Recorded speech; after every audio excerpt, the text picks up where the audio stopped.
Hey guys, and welcome to Fishing the Midwest. I'm your host, John B. Before I get into today's video, I really briefly have to thank all of you guys so much for being my subscribers. 2 days ago, actually Friday morning, I received word that I hit my 100,000th subscription. Anyone can do this. It doesn't matter your age, your skill level, the equipment that you have. Anybody can create a YouTube channel and make an occupation out of it. It's a fact. The YouTube fishing game is so small, and it's incredible as to how much support I've received over the past couple of months. But get out there, grab your camera, grab your rod, start filming, and start fishing. I also want to let you guys know that I will be holding a contest. I don't have all of the prizes set aside right now, and rather than giving away a big prize package to one lucky angler, I'm going to give away multiple prizes to multiple anglers through a spread out time. So we're going to be celebrating this 100K mark for a couple of weeks, maybe even a couple of months. Why just celebrate it in one day when it's taken so long to get here? So I'm going to be giving away a lot of prizes, some JDM reels, some rods, some swim baits, some lures, and a bunch of other things, including one big prize as well. That set aside, let's get into today's video. So tomorrow and Tuesday, I'm going to be fishing with Bill 96, and he hit me up the other day and was like, yo, let's go fishing at Clinton. Clinton's one of our favorite lakes. It's a big bass factory here in central Illinois. It's about 3 hours south of me, so it's quite a drive. So I'm going to be doing some filming, some vlogging for myself, and some filming for MTB as well. So if you haven't subscribed to the MTB channel, go ahead and do so right here. Whoops. And give it a sub because there's going to be some cool content coming on that end of things. So I'm here in my basement, I'm getting all prepped up, and I thought this is a perfect opportunity to talk about how I like to prepare myself for a big fishing trip. I can't just get there and be like, oh, where's my swim baits? You know, where's my crankbaits? I gotta be ready to hit the water. So while teaching you guys how I like to prepare for a larger scale trip like this, I'm also gonna be talking about how I'm gonna approach Clinton Lake. It's a very textbook lake. You know, it's dirty water. There's a heat discharge side. There's a cold water side. It's got a lot of wood, a lot of riprap. The only thing that's really missing is docks. So I'm sure there's a lake by you that has this similar layout. So this is going to help you. I'm going to talk about what I'm going to throw in real quick, and then maybe get into the organization aspect. So I've got 5 rods to the right of me right here, and I'm going to briefly go over each one that I'm going to be throwing. You know, day 1's supposed to be kind of cold, day 2's supposed to be a little bit warmer. So these are my day 1 setups, the day 1 rod and reels, and these may carry over to the day 2 depending on how successful they are. Whoa, what's going on here, man? The one bait that I've always got tied on in the springtime is a Squarebill crankbait. This bait right here is one that I'm trying out new. It's the Mega Bass S crank. I don't know if you can see that, but it's a very good color for dirty water, yellow with black. You know, you got that chartreuse body with that black back, perfect dirty water color and perfect contrast color. And apparently this is a very good crankbait to fish around hard cover, sparse brush, logs, laydowns, and things of that nature. But this dude is really strange looking. We're gonna give it a go. If that doesn't work, I'm gonna go back to my old reliable, which is essentially a 1.5 or like a DT4. What else we got here, man? The other tactic I'm going to be focusing on tomorrow is a chatterbait. Chatterbaits and Squarebill crankbaits go hand in hand. They're both moving baits, reaction style baits. I'm going to be using a Cousin's Raze series rod. It's a heavy. It's a 7'3" heavy. The reel on here is a Shimano Core 100 MG, and this is a 6.2 to 1 gear ratio. Not too fast, not too slow, just right.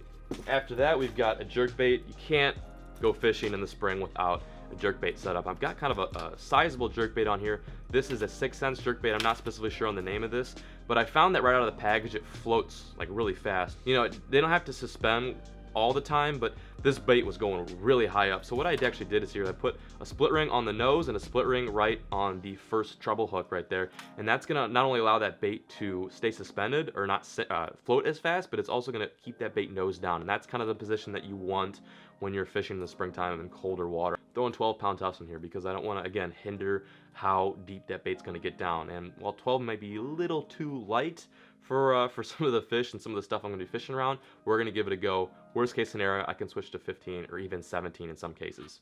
The last setup that I've got rigged up right now is a heavy duty one. I really want to get into the swim bait game. I bought all those swim baits in the winter time and I really haven't gotten a chance to use them because the water's still been so cold. So what I'm trying here is kind of it's a makeshift rig up right here. As you see, I'm throwing a Huddleston. I believe this is a 68 special. It's a 6-inch. Being that there's such large fish in this lake, it's not a bad idea to throw this because of this lake's potential. You know, there's some massive fish in here that would love to crunch a nice Huddleston with a big old tail on the back. So the other 2 rods I'm going to be throwing tomorrow aren't necessarily tied up yet, one of which being a finesse jig rod, and then the other one is going to be like a deep crank-in spinnerbait rod. But once I'm out in the water, you'll get to see what I'm throwing. All right, so let's talk about what I'm going to be looking for. You know, Clinton Lake's a fairly large lake. It's 4,900 acres, which is pretty sizable for Illinois. There's not too many bodies of water in Illinois. So we're going to go to Google Maps right now and look up Clinton Lake, Illinois. It's a pretty interesting lake, pretty textbook looking lake for the most part. A lot of lakes in South kind of look like this. They kind of wind. It's essentially a dam creek for the most part. No docks, a lot of wood. And there's actually a few cuts back here where they've got some flooded timber, which is where I like to relate to when I'm throwing that blade bait pattern, spinnerbaits, chatterbaits. You know, Google Maps is really one of the best tools that any angler can have to prepare themselves for days of fishing, whether it be a small pond, river, big lake.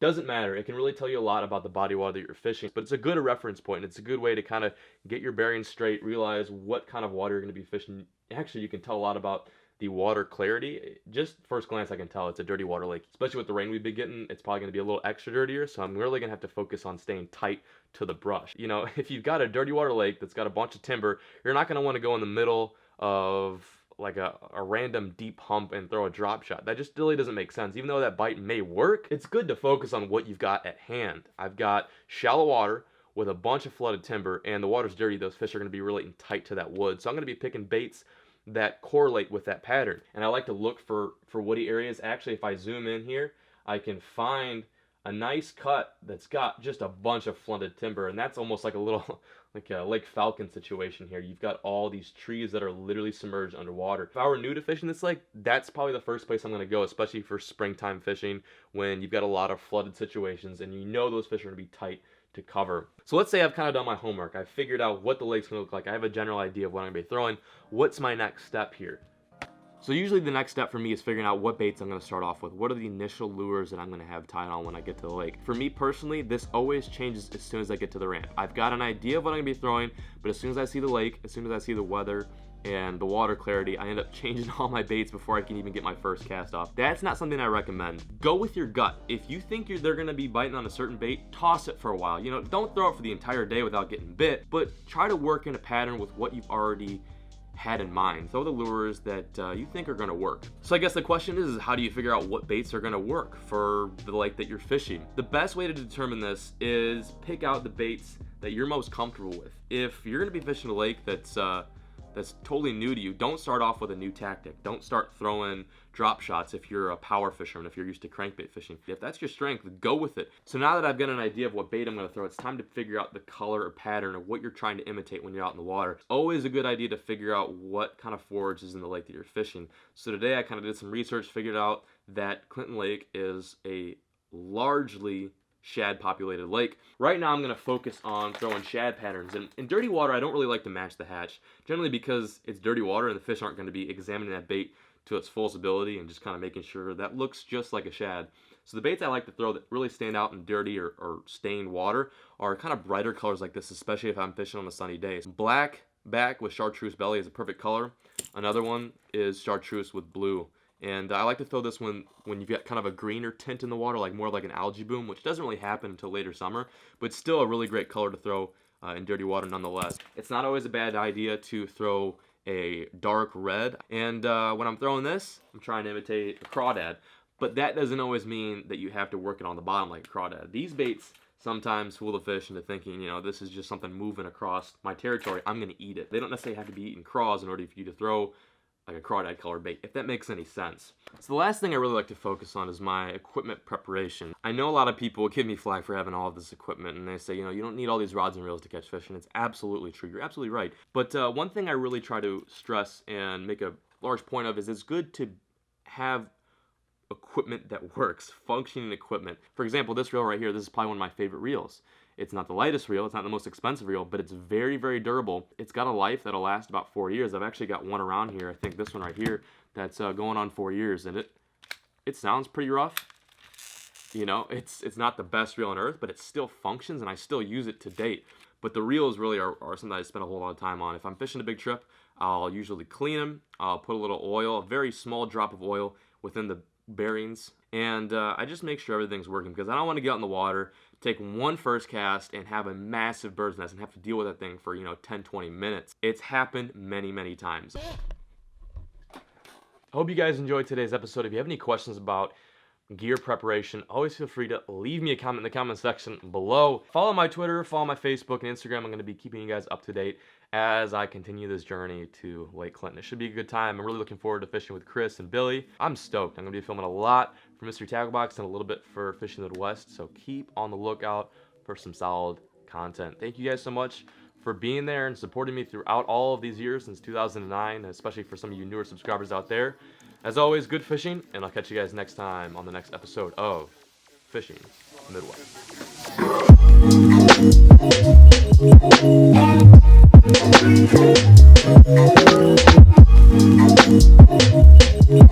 Jeremy D here, as seen on John B's Fishing the Midwest. We got a perfect day for some ice fishing here. Temps at about